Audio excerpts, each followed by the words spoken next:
Bonsoir et bienvenue à l'émission Le Micro du Soir. Aujourd'hui, j'accueille Alexandra Iancu, professeure de sciences politiques à la faculté de sciences politiques de l'Université de Bucarest et doyenne de cette même faculté depuis 2024. Ses domaines de recherche concernent les partis et l'élite politique au sein des jeunes démocraties d'Europe centrale et de l'Est, la corruption et la lutte contre la corruption, ou encore le processus de démocratisation.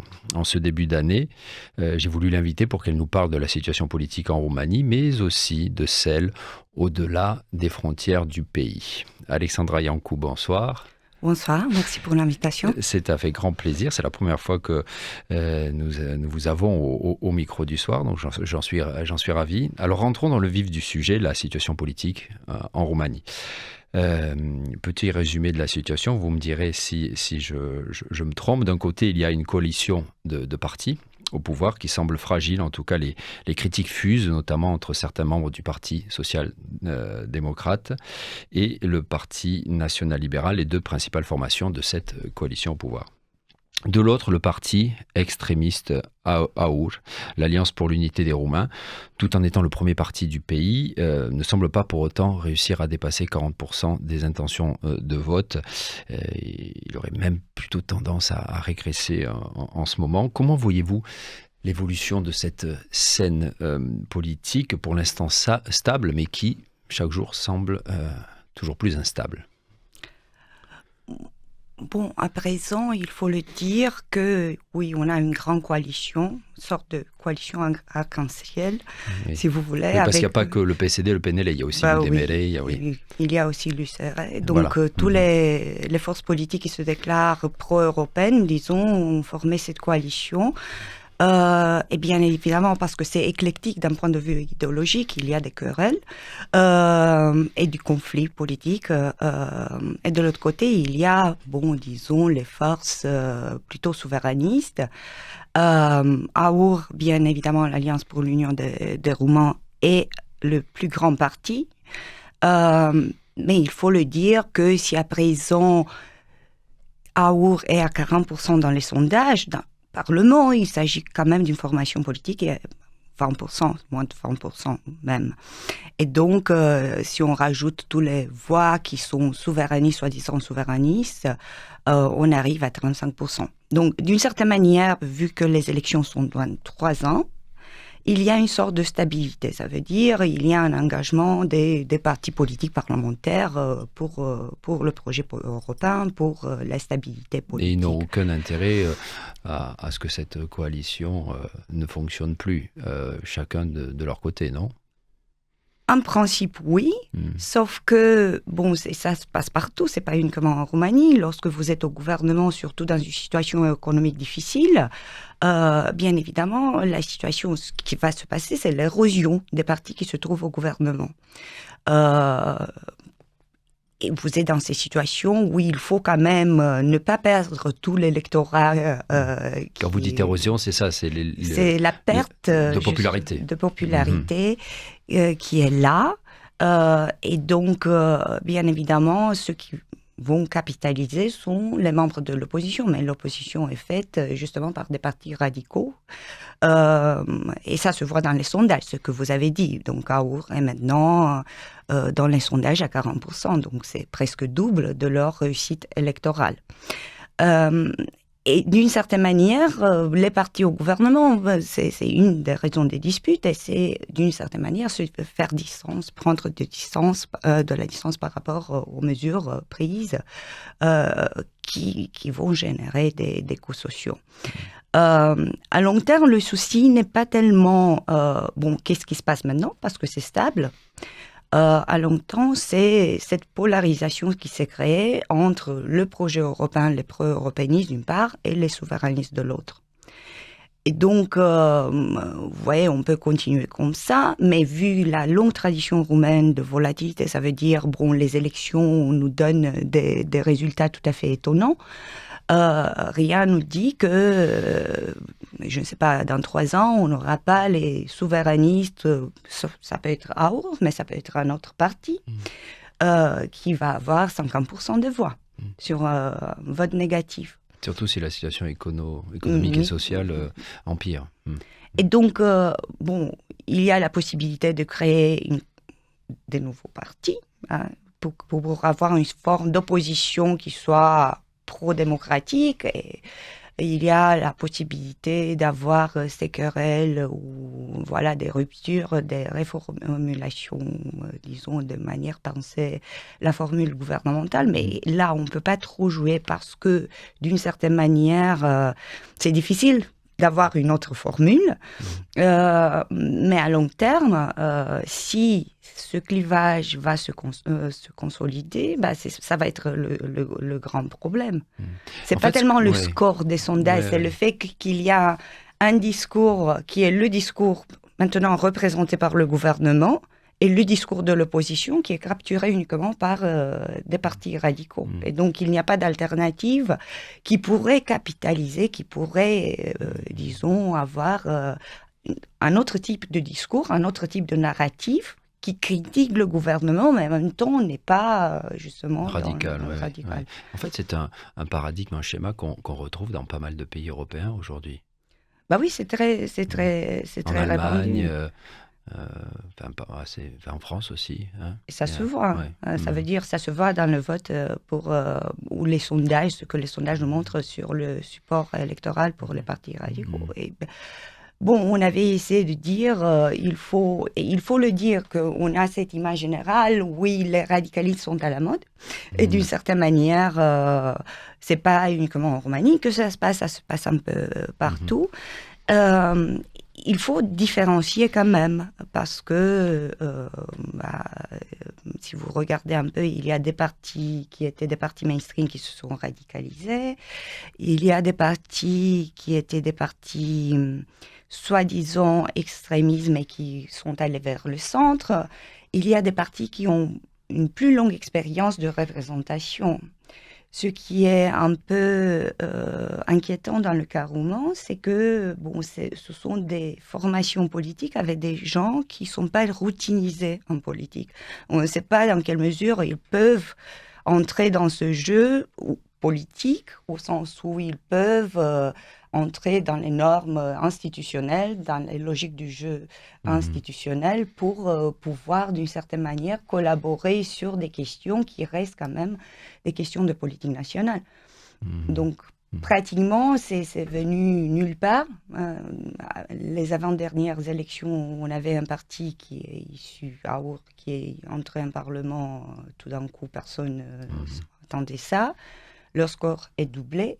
Ils n'ont pas nécessairement le personnel politique parce qu'ils n'ont pas nécessairement coopté d'autres partis politiques.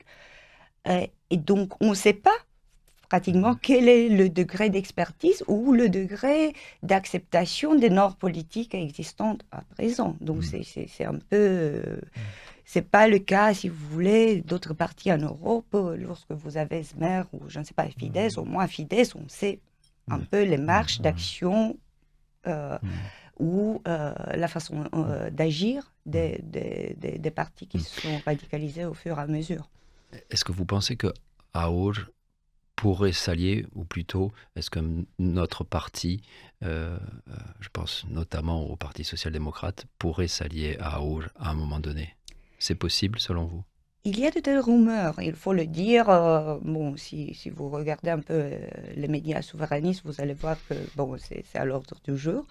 Et il y a cette thèse. Il y a cette thèse de normalisation par la création d'une coalition qui pourrait, en dernière instance, apporter au gouvernement, justement, pour voir un peu de quoi s'agit-il. Ça veut dire, il y a les promesses de campagne, il y a la critique, mais ensuite, qu'est-ce que vous faites au gouvernement et vous montrez qu'il y a quand même d'investissement dans le concret, qu'il y a le narratif et puis l'action gouvernementale, et cela en coopération avec un parti qui est, disons, plus habitué à gouverner, qui assume. Mais moi, je ne pense pas que cette formule pourrait fonctionner Parce que ce qu'on voit, c'est une capacité d'Aour, mais ce n'est pas uniquement Aour, je vous dis. Donc, si Aour va disparaître demain, il est très probable qu'on aura, je ne sais pas, quelque chose d'autre. d'argent. Je ne sais pas, un autre parti, le parti jaune, ou un autre. Je ne pense pas qu'en principe, il est possible de stopper cette capacité justement à capturer de l'électorat. Le mécontentement, notamment. Oui. Le mécontentement, oui. Et donc, ça aiderait pas nécessairement les sociodémocrates, parce que ce sont les seuls qui ont été cités comme des potentiels alliés, et parce que Aour avait pris de l'électorat qui était traditionnellement, au moins en Roumanie, pas à l'étranger, mais en Roumanie, c'était un électorat qui traditionnellement votait du PSD. Mais ça aide pas si vous êtes allié au gouvernement avec le parti qui vous prend des voix. Il est très probable, vu au moins les pratiques parlementaires exhibées par Aour lorsqu'ils étaient au Parlement, ils sont plus capables justement à prendre le micro, parce que c'est plutôt une question de... Oui, donc à terme, ce ne serait pas une... oui, parce qu'ils sont plus radicaux dans leur prise de parole. Oui, ce ne serait pas une bonne stratégie politique. Mais quand on regarde la région, comme l'Europe centrale et de l'Est, on voit que la Roumanie et la République de Moldova, alors j'ai appris hier qu'il fallait plutôt dire Moldova plutôt que Moldavie, en français. Je pense évidemment à la Hongrie, vous l'avez cité, à la Serbie, à la Slovaquie, et même à la Bulgarie, qui a connu cette élection législative en 3 ans et demi, où il y a beaucoup d'instabilité. Mais enfin, pour revenir sur les autoritarismes de la région, qui sont forts et très présents, la Roumanie et la République de Moldova montrent une autre scène politique. On a parlé des partis, du jeu politique, au niveau des électeurs, est-ce que, quelque part, vous vous dites, les Roumains et les Moldaves, quoi qu'il en soit, de par aussi leur histoire, notamment je pense à l'histoire de la Roumanie, ils n'accepteront pas qu'un parti comme le Fidesz, par exemple, en Hongrie, puisse être au pouvoir. Est-ce qu'on peut dire ça ? Je pense que vous êtes très optimiste, d'une certaine manière. Il est vrai que lorsqu'on regarde un peu les indicateurs, la Roumanie, et jusque très, très récemment avec les élections en Roumanie, l'annulation des élections, la Roumanie était parmi les seuls pays, la Moldavie, la République de Moldova, était différent de ces perspectives aussi. Ça veut dire les indicateurs sur la qualité de la démocratie étaient un os. Ça veut dire partout, c'était la crise de la démocratie. Nous, on était très bien, tout à fait à l'aise. Je ne sais pas si ce n'est pas un écart, ça veut dire c'est une sorte de chute démocratique par vague. Donc, et d'une certaine manière, on a eu comme on a eu la démocratisation par vague, on a une sorte de déclin démocratique par vague. Mais il est vrai qu'on a eu une sorte de stabilité qui a été donnée, il faut le dire, aussi parce que la Roumanie était aussi soumise au mécanisme de coopération et vérification jusqu'à très récemment, il faut le dire. Et la République de Moldova était aussi un régime stable, et après l'élection de Maia Sandu, on a eu cette voie réformiste. Mais d'une certaine manière, ça semble changer, parce que si vous regardez un peu en Hongrie, il y a, disons, d'optimisme en ce qui concerne les élections futures. Si vous regardez dans d'autres pays, il y a une forme d'alternance. En Pologne, oui, on a eu les présidentielles, mais quand même, il y a une forme de formule de cohabitation. Donc, il y a un paysage politique qui change. Donc, oui, il y a du radicalisme, oui, il y a des soucis dans le développement, mais au fur et à mesure, on peut voir qu'il y a des percées ou des réstabilisations. C'est plutôt sinueux. C'est une question aussi de temporalité, c'est-à-dire que la Roumanie vit une temporalité que d'autres pays ont vécu avant. D'accord. D'une certaine manière, ça peut arriver. Il faut le dire que, comme j'avais mentionné en Roumanie, République de Moldova, c'est la même chose. Oui, il y a une majorité qui est pro-européenne, oui, il y a une majorité qui est réformiste, en même temps, oui, avec les pathologies locales, mais il faut le dire en même temps que ces majorités sont fragiles. Et que, bon, lorsque tu es au gouvernement, tu risques à perdre des voix. C'est la situation de Mayasandu également. Là, lors des dernières élections, on avait vu aussi des nouveaux partis qui semblent plus radicaux, qui sont entrés. Là, il y a aussi un clivage linguistique, etc. Donc,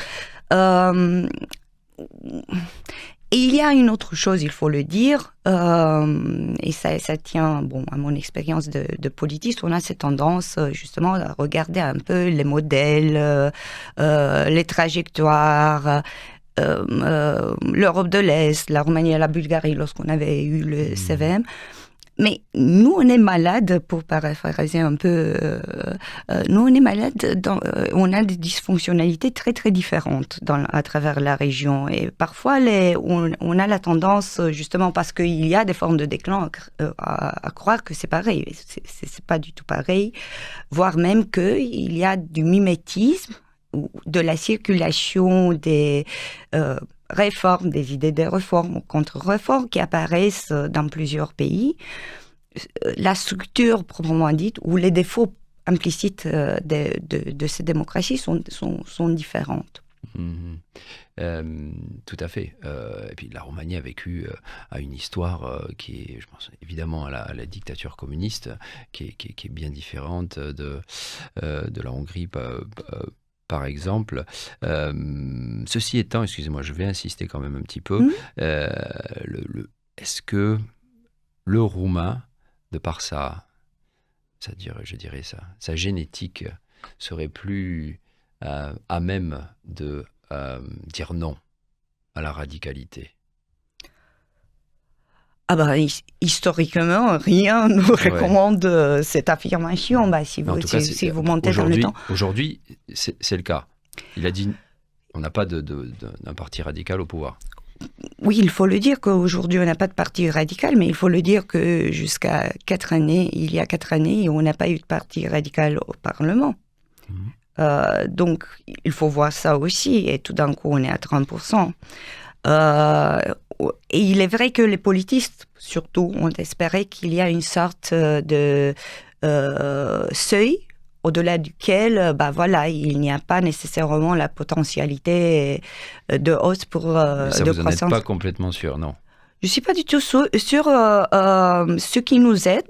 Il faut le dire, c'est plutôt le système électoral et ses traditions justement de fragmentation politique. Ça veut dire qu'il y a plusieurs forces au Parlement. Et donc, il est vrai que, dans l'histoire récente des élections nous montre que vous n'aurez pas un parti politique qui dépasse le seuil de 50% pour faire tout seul le gouvernement. Et de ces perspectives-là, oui, le maximum, c'est autour de 40% pour un seul parti. Mais est-ce que ça vous donne une sorte de assurance sur la culture politique? Parce que il faut voir et il faut observer par rapport à ce que vous avez demandé auparavant sur des potentialités des coalitions.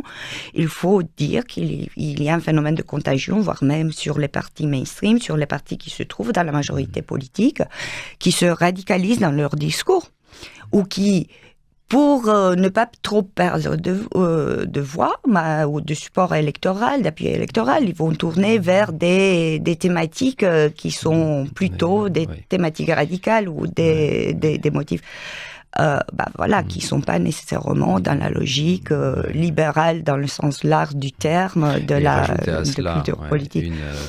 Un mécontentement social qui pourrait s'aggraver à cause de la politique d'austérité, ça peut faire un cocktail effectivement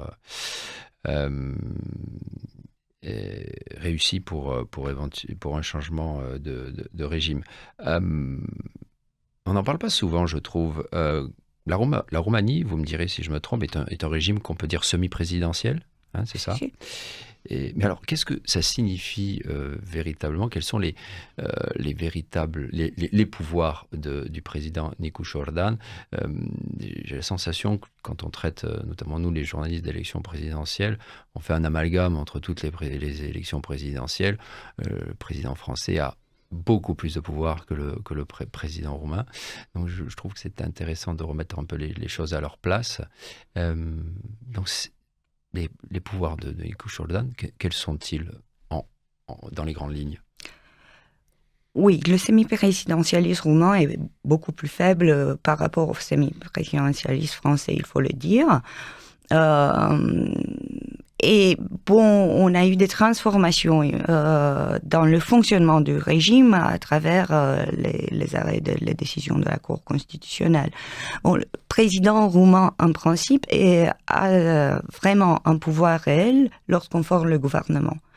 Veut dire, il a, après des consultations, s'il n'y a pas de parti majoritaire, il a la possibilité de proposer le Premier ministre qui va former ensuite le gouvernement, va se présenter devant le Parlement. Mais cette capacité de dire qui va former le gouvernement est là, et il faut le dire que ça a joué beaucoup dans la logique de consolidation de l'exécutif. Le président roumain peut aussi avoir il peut renvoyer les lois au Parlement, mais ce qui est plus important, a la capacité de saisie de la Cour constitutionnelle. Dans les conflits entre les autorités publiques, mais aussi pour des projets de loi. C'est une des raisons pour lesquelles la Cour constitutionnelle roumaine est beaucoup plus puissante par rapport aux autres cours constitutionnelles qu'on retrouverait dans notre régime politique. Ça, c'est sûr.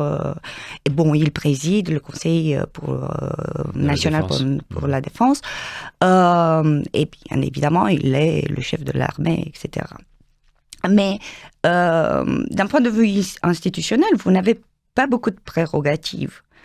Et ce qui est typique pour le cas roumain est qu'on a cette morphologie à multivitesse en fonction de la personnalité du président. Parce que ce qui compte plutôt, c'est le pouvoir informel du président et la capacité du président à imposer l'agenda public, par exemple, dans quelle mesure le président est présent et va imposer justement des initiatives ou des débats publics.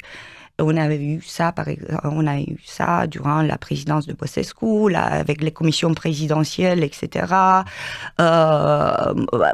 Qu'il y a des réformes bonnes ou mauvaises, on a eu le président qui avait imposé et dirigé l'agenda public pendant 2 mandats. Pour Klaus Iohannis, on n'est pas été dans cet univers, c'était tout à fait différent. Donc c'était un président qui n'était pas nécessairement actif, qui a juste voulu utiliser la prérogative présidentielle que j'avais pas énumérée, notamment celle de représentation à l'étranger. Et donc, président Iohannis n'était pas nécessairement visible. Comme on avait reproché, par exemple, à Traian Băsescu qu'il était fort présent, on a reproché justement au président Iohannis qu'il était fort absent. Donc c'est une chose, c'est imposer des choses sur la relation entre lui et le Premier ministre aussi, ça joue énormément. Hein.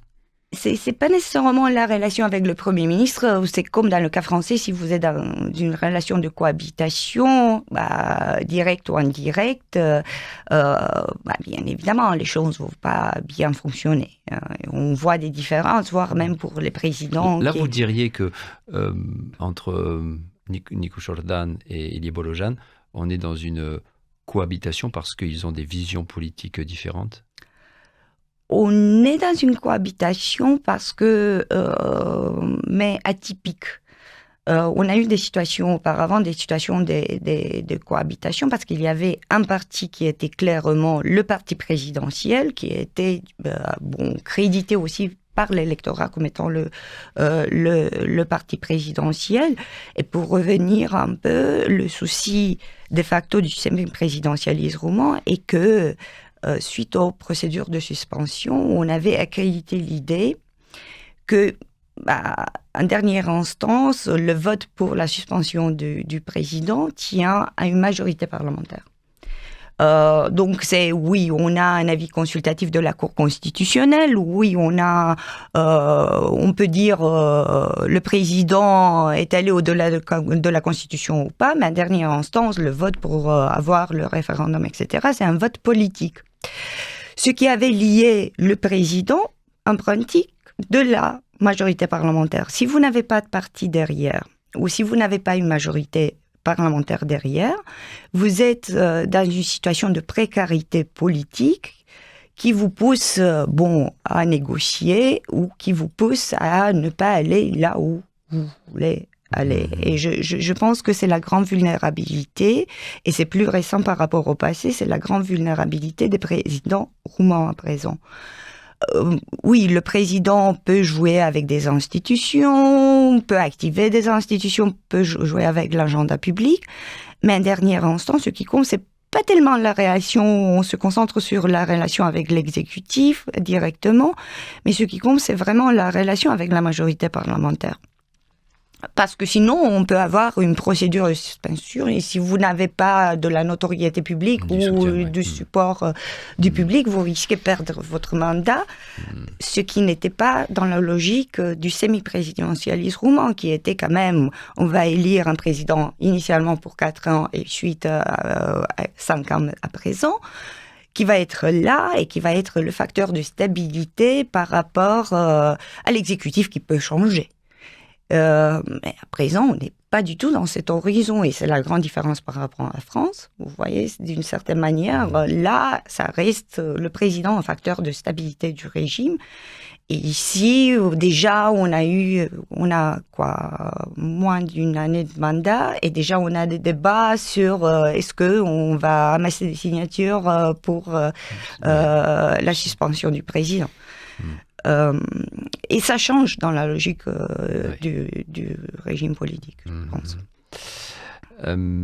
Parlons d'un des autres domaines de recherche, d'un de vos autres domaines de recherche, celui de la corruption et de la lutte anticorruption.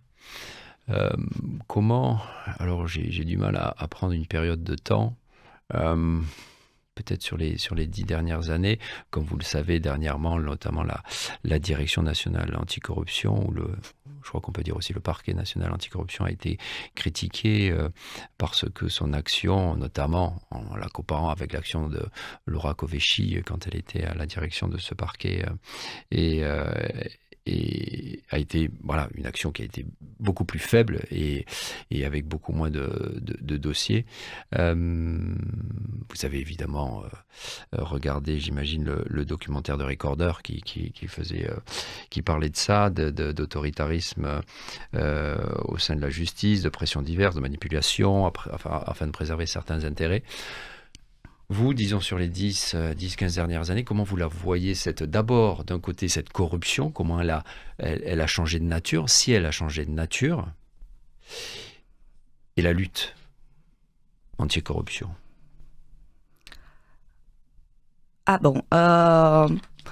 Je pense qu'il y a plusieurs choses. Il y a tout d'abord la lutte contre la corruption. Il faut le dire que là, il y a le grand changement. Donc, on a eu l'étape jusqu'à 2016, 2018 au maximum, là où on a eu aussi la conditionnalité européenne lorsqu'on regardait, mais c'était vraiment un mouvement intensif à chercher l'intégrité politique au sens large, parce que c'était pas uniquement la DNA, c'était aussi l'Agence nationale pour l'intégrité qui avait été formée.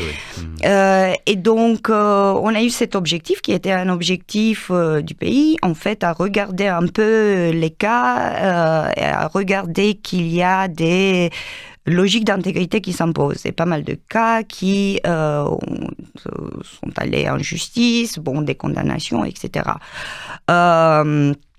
Ensuite, au fur et à mesure, on a eu une contre-réaction de la part d'une de certains hommes politiques, parce que ça a commencé, au fur et à mesure, comme contre-réponse politique au sein du Parlement, lorsque, voilà, Pour eux, ça allait trop loin. Oui, il y avait des leaders, si à l'origine, il y avait des gens qui disaient, bon, on va soutenir la lutte contre la corruption, tout d'un coup, il y a un contre-discours qui se forme et qui dit, voilà, oui, il y a la lutte contre la corruption, mais il y a les droits, voilà, une forme de relativisme qui avait sapé d'une certaine manière, ouais. de certaine façon, la manière de fonctionner de la logique de la campagne de l'anticorruption. Et il faut le dire que en même temps, c'est difficile d'un point de vue historique à maintenir la même vitesse ou le même type non pas de la lutte contre la corruption, d'une campagne contre la corruption. Mais on est allé cette recherche infatigable, parce qu'à un certain moment en Roumanie, et vous le connaissez parce que vous étiez ici, on discutait que de la corruption politique, ce qui délégitime un peu les hommes politiques ou la représentation politique en général. On est passé tout d'un coup de l'autre coin. D'une certaine manière, on discute plus des questions qui tiennent à l'intégrité. Et la Direction nationale anticorruption, qui était créée justement pour lutter contre la grande corruption, il faut le dire que tout d'accord, les taux d'acquittement ont été très très grands, c'est normalisé maintenant, mais aussi le type de dossier qu'ils instrumentalisent à présent lorsqu'ils ne sont pas des cas ayant de la notoriété, c'est pas vraiment des grandes affaires de corruption dans la logique initiale de l'institution. Parce que si vous regardez les statistiques vous disent on a presque le même nombre de dossiers, on a pas mal de dossiers, c'est des milliers de dossiers qu'on travaille dessus. Oui, mais sur quoi vous travaillez? Parce que comme ça, on peut avoir... Et précisément, Alexandra Yankou, donc je faisais allusion au documentaire de Recorder que vous avez évidemment vu, qui a fait descendre les gens dans la rue. Qu'en avez-vous pensé? Je pense que les journalistes de Recorder ont fait un travail excellent. Et il faut le dire qu'on a de moins en moins de journalistes de l'investigation. Et c'est vraiment un documentaire qui pose le doigt sur des questions qui sont liées à la lutte contre la grande corruption, mais c'est lié plutôt aux dysfonctionnalités récentes du système judiciaire roumain. On savait une partie des choses, mais c'est autre chose lorsqu'on regarde vraiment les mécanismes au niveau micro sur des cas précis. Il y a une forme, et ça vient de la lutte anticorruption, il faut le dire. On a eu une situation en Roumanie après les réformes en justice 2018-2019, donc ces initiatives de changer de loi de la justice, on a eu une forme d'impunité des juges et des magistrats en général, parce qu'on avait créé la SIJ, ces sections d'investigation des infractions commises par les magistrats, qui n'a pas fonctionné. Et puis, on a eu une autre réforme pour ne plus avoir la section d'investigation des magistrats, mais ces réformes jusqu'au moment de l'implémentation. Donc, on a des milliers et milliers de cas. Dans certains cas, on a eu la prescription. Dans d'autres, on n'a pas justement travaillé, parce que voire même aujourd'hui, les situations sont pas opérationnelles. Il n'y a pas tous les procureurs, etc. Donc, je pense qu'il y a je ne sais pas, 2018 jusqu'à présent, je pense 5 ou 6 magistrats qui ont été investigués.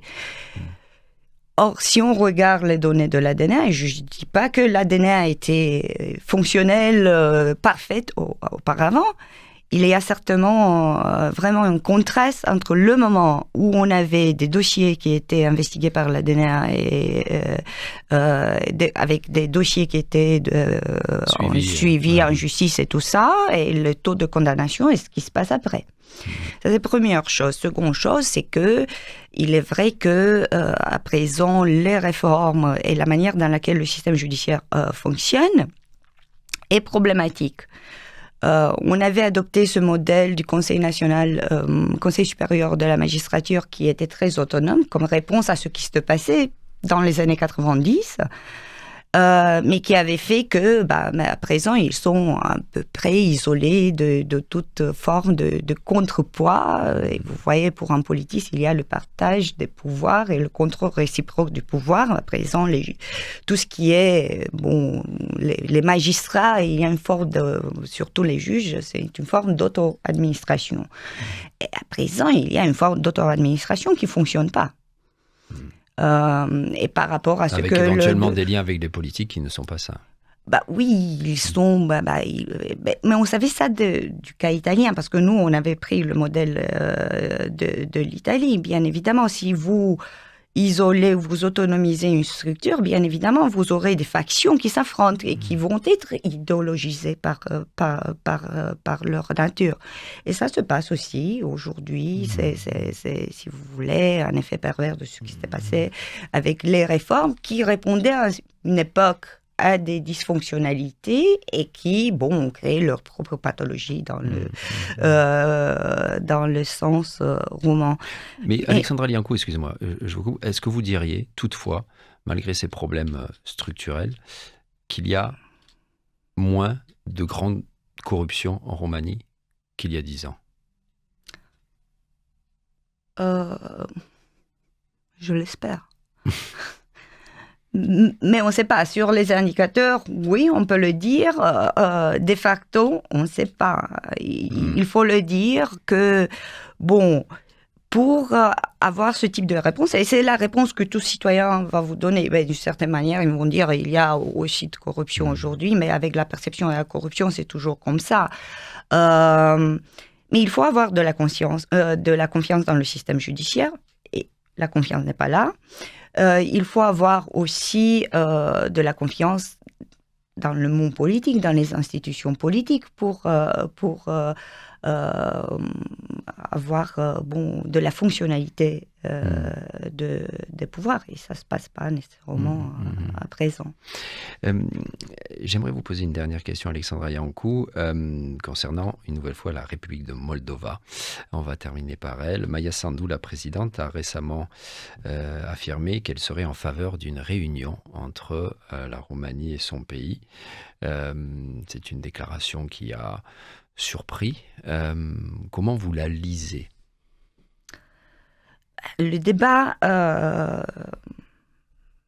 est ancien. Depuis la démocratisation, depuis 1991, lorsque la République de Moldova, ça me bloque parce que vous avez commencé avec la bonne prononciation du nom du pays.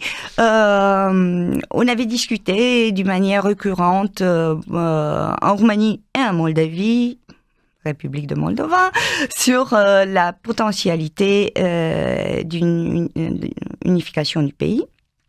Il faut le dire qu'il y a, la présidente Maia Sandu parlait d'à peu près 1 million de citoyens moldaves qui ont la double citoyenneté, la citoyenneté roumaine, et il y a une forme de tradition, regardez à travers l'histoire, pour soutenir cette initiative. Il n'y a rien d'exotique. L'unification de l'Allemagne, en principe, c'est faisable. Il faut le dire en même temps que en République de Moldova, on a eu toujours ces polarisations autour de cette thématique. C'est moins présent en Roumanie, là où le discours, au moins au niveau symbolique, lorsqu'on pose des questions pratiques, les choses changent un peu, mais en Roumanie, il y a du support. Oui, d'ailleurs, le Premier ministre Ilie Bolojan a dit qu'il était... oui, mais normalement, mais toutes les forces politiques, en principe, se sont déclarées ouvertes, au moins durant les 2 dernières décennies, à un projet politique qui pourrait unifier les 2 pays.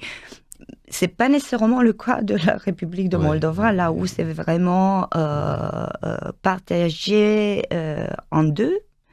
Et on avait vu déjà des contre-réactions, ça veut dire, je ne sais pas, Igor Dodon qui avait déclaré qu'ils vont avoir ces campagnes contre le discours unioniste. Est-ce que vous pensez qu'elle a dit ça surtout parce que la situation géopolitique fait qu'elle a tenu le coup courageusement et assez brillamment contre les interventions sournoises de la Russie, notamment lors des élections, mais que son message, c'est quelque part dire « Écoutez-moi là, toute seule, je peux plus, j'ai besoin de soutien. » Et est-ce qu'il y a de ça ? Il y a ça, il y a un parti, la situation en général, il faut le dire que, en idéal, la position de la présidente moldave avait été, on veut devenir membre de l'Union européenne, de toute façon, on va être unis à l'intérieur de l'Union européenne. Et ça pacifiait d'une certaine manière, c'est mémoire positive, mais il faut le dire que l'invitation de la République de Moldava, elle était couplée avec la Géorgie, qui n'est déjà plus là, et l'Ukraine, là où c'est disons, on flotte dans l'incertitude. Parce qu'elle dit ça, parce qu'elle dit aussi, peut-être qu'elle ne sera pas toujours au pouvoir, ça certainement, et donc c'est un petit peu pour essayer de préserver le pays à terme. Bah oui, et c'est un projet, l'unification avec la Roumanie, ça signifie, l'accès direct qui passe pas via la conditionnalité, ça pose pas les mêmes tensions avec, par exemple, les pays des Balkans de l'Ouest qui attendent depuis longtemps, ça pose pas la même temporalité avec l'Ukraine de l'autre côté, parce qu'on a cette tradition d'adhésion par vague à l'Union européenne. Donc tout d'un coup, avoir ce projet, ça pourrait faire d'une part entrer directement en Union européenne, de l'autre côté ça donne un projet politique différent. Pierre plusieurs coups, comme on dit. Ça change un peu la dynamique aussi interne en République de Moldova. Et il faut le dire, en Roumanie aussi. Vous voyez, d'une certaine manière, ça serait pour... on aurait un projet politique dur parce qu'on n'a pas les mêmes ressources que l'Allemagne au début des années 90, mais d'une certaine manière, ça redémarre un peu les deux pays. Donc, c'est dans l'intérêt des deux pays. Il faut le dire qu'il faut avoir le support du public pour faire ça. Et donc, il faut le faire vite, parce que si on peut le faire, c'est vraiment une période très courte, là où on peut la faire, dans l'immédiat. Un référendum, d'après vous? Bah oui, mais il faut convaincre. Pays, bah oui, dans les deux pays. Il faut pas convaincre. Seulement en République de Moldova. Alexandra Iancu, j'ai été ravi de vous avoir une première fois. Ce ne sera pas la dernière au micro du soir. Je vous ai connu en fait après une intervention que vous avez faite pour la radio française, et je me suis dit qu'il fallait absolument que vous soyez au micro du soir. Merci beaucoup pour vos explications importantes en ce début d'année, et à très bientôt. Merci beaucoup, bonne soirée. Chères auditrices, chers auditeurs, c'est tout pour ce soir. Nous vous souhaitons un très agréable week-end placoute. Au revoir.